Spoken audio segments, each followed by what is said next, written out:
Today we have a lesson Combustion and Flame, Class 8, Chapter 6. First of all, we will go combustion. What is combustion?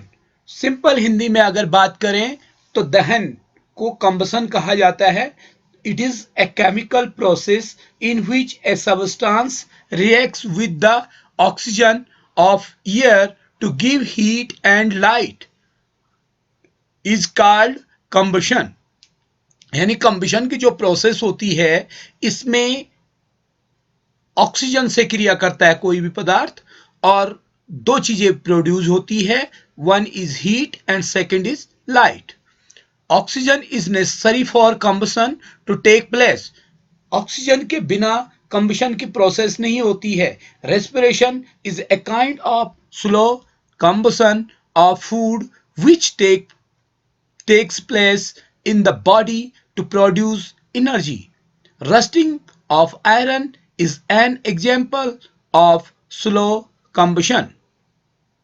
Combustion को और बेहतर ढंग से समझें तो केमिकल चेंज है ये, जो कि in the presence of oxygen होता है. Both heat and light is produced at the same time and composition of substance is changed. जो सबस्टेंस होता है उसका कंपोजिशन बदल जाता है. जैसे उसमें कार्बन होता है तो CO2 कार्बन डाइऑक्साइड में बदल जाता है. सल्फर होगी तो सल्फर डाइऑक्साइड में बदल जाता है. इसका उदाहरण है burning of coal, paper, candle, ETC. हमने मैग्नीशियम का रिबन तार देखते हैं और उसको ऑक्सीजन की प्रेजेंस में हम जलाते हैं तो MgO तैयार होता है. तो ये भी कंबशन का उदाहरण है. Types of combustion: combustible and non-combustible substances. There are two types of substances. One is combustible and second is non-combustible.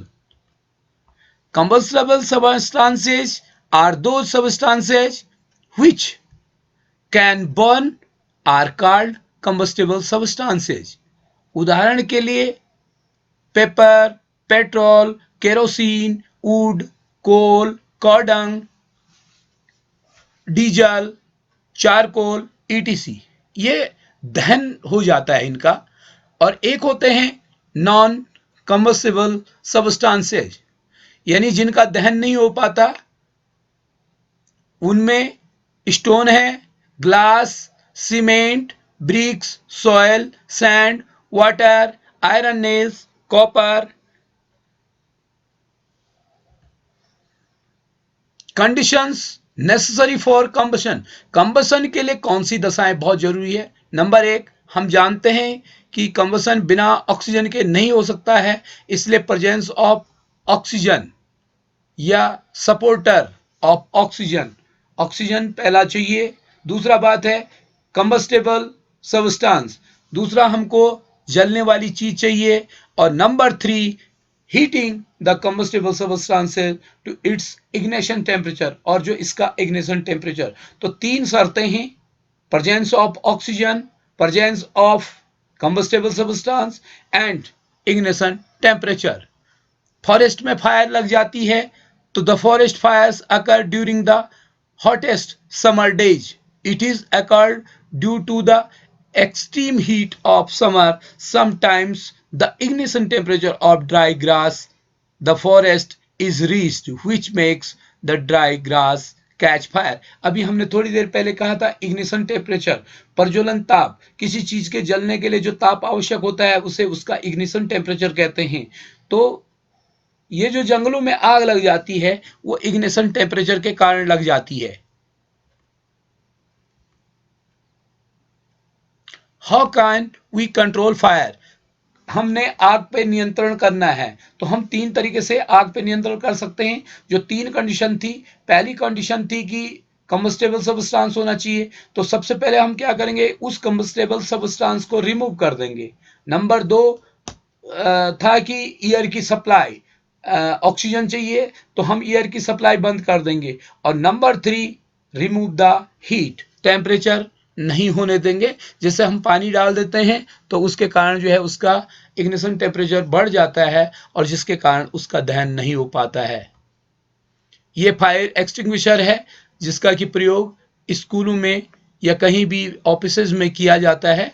इससे आग बुझाने का काम किया जाता है। Types of combustion. There are three types of combustion. Number one, rapid combustion. Number two, spontaneous combustion. And number three, explosive combustion. Explosive combustion का मतलब तो आप समझ सकते हैं, जिस तरीके से ब्लास्ट होता है, पटाखा फूटता है, बम फूटता है, तो एकदम धमाके के साथ जब कोई चीज दहन होती है तो दैट इज एक्सप्लोसिव कम्बशन। एक होता है रैपिड कंबशन और एक होता है स्पॉन्टेनियस कंबशन। माचिस की तीली को आपने जलाया, that is spontaneous combustion.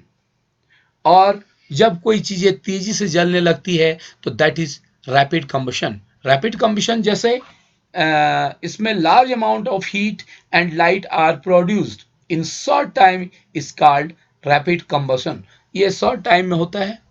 Spontaneous combustion, इसमें क्या होता है कि अचानक से, धमाके से, अपने आप, बिना, without the help of any external heat, तो इस तरीके से जब हो जाता है, खासकर जो येलो फास्फोरस होती है उसमें होता है। Explosive combustion, a very fast combustion reaction in which a large amount of heat, light and sound are produced are called explosive combustion। अब बात करते हैं हम फ्यूल्स की। जो कंबस्टिबल सब्सटेंसेज होते हैं, जो कि जल सकते हैं, जिनका दहन हो सकता है, उन्हें हम फ्यूल्स के नाम से जानते हैं। A material which is burned to produce heat is called fuel. Example है वुड है, कोल गैस है, केरोसिन है, पेट्रोल है, डीजल है, इस तरीके से चीजें होती हैं। लेकिन these are three types of fuels. One is solid, second is liquid and third is gases।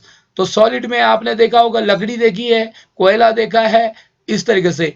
और जो लिक्विड में होते हैं, डीजल, पेट्रोल, केरोसिन होता है। और गैस में जो है सीएनजी गैस होती है, एलपीजी गैस होती है।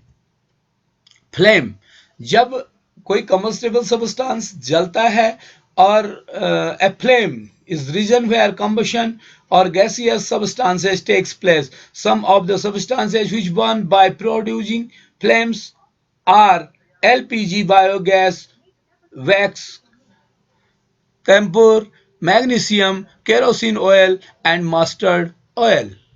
ये फ्लेम बनती है। देखिए, फ्लेम के तीन भाग होते हैं।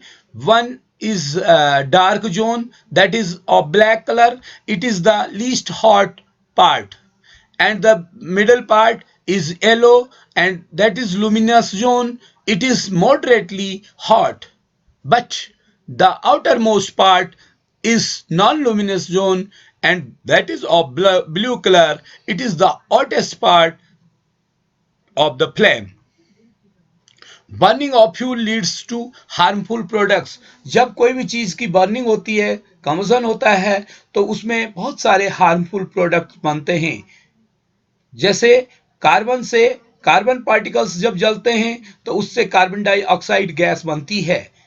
और इसी तरीके से जब इनसफिशिएंट सप्लाई ऑफ ऑक्सीजन होती है तो कार्बन जो है कार्बन मोनोऑक्साइड गैस बनाती है, that is harmful to our body. Characteristics of ideal fuel, जो हमारा फ्यूल होगा वो बढ़िया फ्यूल होगा। कौन? जिसमें कि it should be easily to store and transport, जो इजिली स्टोर किया जा सकते, ट्रांसपोर्ट किया जा सकता। Number second, it should burn smoothly without emitting harmful gases and it should not produce smoke।